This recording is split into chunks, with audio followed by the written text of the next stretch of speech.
Hey everyone, and welcome. Today, we're going to pull back the curtain on one of the most powerful tools in scripting, the bash for loop. Seriously, if you've ever found yourself doing the same boring task over and over again, this is your ticket to automating it all the way. So let's get right into it. Just think about it for a second. You've got 100 files to rename, or maybe 100 servers to check. What's the plan? Are you really going to sit there and copy, paste, and edit one by one by one? It's just mind-numbing, right? Well, of course there's a better way. That's exactly what shell scripting is for. It lets you tell your computer, hey, see this list? I need you to do this one thing to every single item on it. And then you just get to sit back and watch it do all the heavy lifting in seconds. So here's our game plan. We'll start with why this is so powerful. Then we're going to get hands-on and build our first simple loops. After that, we'll level up and learn how to be more precise, even working with files. We'll also cover how to control the flow of your loops. And finally, we'll wrap it all up in a neat little toolkit. Okay, let's start at square one. What in the world is a for loop when we talk about it? You know, at its heart, a for loop is just a really smart way to repeat yourself. You give it a list, could be words, could be numbers, could be file names, and it just chugs through running the exact same commands for each item, one after another, until it hits the end. It's basically like having a checklist and doing the same action for every single line item. And the best part? The syntax almost reads like plain English. You literally say for some variable in a list, do some action. And when you're all finished, you say done. Just keep that flow in your head. For, in, do, done. Simple as that. All right, enough theory. You learn this stuff by doing it, so let's build our first couple of loops right now. We're going to start with a classic, super simple example, just a list of words. In this case, some fruits. Okay, so let's walk through what's happening here. The loop kicks off, and it grabs the first item, apple, and assigns it to our variable, fruit. Then it runs the command inside, echo fruit apple. Then it loops back to the top, grabs banana, and does it again. Same thing for mango. And once the list is empty, the loop just ends. See? So simple, but so powerful. That worked great for a list of words we typed out. But what if you need to work with numbers? Well, Bash has a really cool shortcut for that.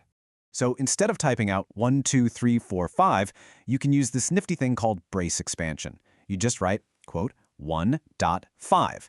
Bash sees those curly braces and the two dots and automatically generates that whole sequence for you. In each pass of the loop, our variable I just becomes the next number in line. It's an incredibly fast way to count or work with number ranges. Okay, so you've got the basics down. Now, let's get a little more precise and unlock the stuff that makes this a real game changer. What if you don't want to count by 1 every time? No problem. You can just add another dot dot and a number to define the step. So scriggle 0, scriggle 10, dot dot 2 tells Bash, hey, start at 0, go up to 10, but only give me every second number. It's perfect for things like grabbing all the even numbers or just creating any custom sequence you need. And this is where for loops go from being a neat little trick to an absolutely essential tool for automation. We're talking about looping through files. The magic ingredient here is the asterisk, that little star. It's a wildcard that basically means match anything. So when you say star.txt, you're telling the shell, go find every single file in this directory that ends with .txt and make a list out of them.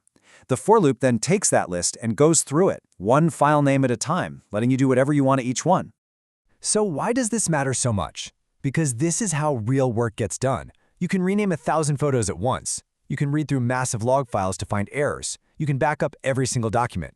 For sysadmins, for data scientists, for anyone who works with lots of files, this is the foundation of getting things done efficiently. But, sometimes you don't want to process every single thing in your list. You need more control. Let's look at how you can tell your loop to skip an item or just stop altogether. Let's break this down. The loop is counting from 1 to 5. Inside, there's an if statement that asks a simple question. Is the number we're on right now equal to 3? If the answer is yes, it hits the continue command. And what continue does is immediately stop this specific cycle and tell the loop, all right, jump back to the top and grab the next item. That's exactly why the number 3 never gets printed. Now, it's really important not to confuse continue with its more dramatic cousin, break. Think of it this way. Continue is like hitting the skip track button on a playlist. You just move on to the next song. But break is like unplugging the entire stereo. It kills the loop dead right then and there and doesn't care how many items were left. One skips, the other stops. Whew. We have covered a ton of ground. So let's take a breath and quickly recap the most important things to put in your loop toolkit. So let's boil it all down. First, remember that basic structure. For var in list, do, done. You can use it on lists of words, on number ranges with those curly braces, and most importantly, on files using wildcards. And when you need that extra control, just remember, continue is for skipping an item, and break is for stopping the whole show. And that's it. You now have the absolute fundamental building block of automation in the shell. This simple little for loop is a tool that can save you hours and hours of tedious, repetitive work. So the only question left is, what's the first thing you're going to build with it?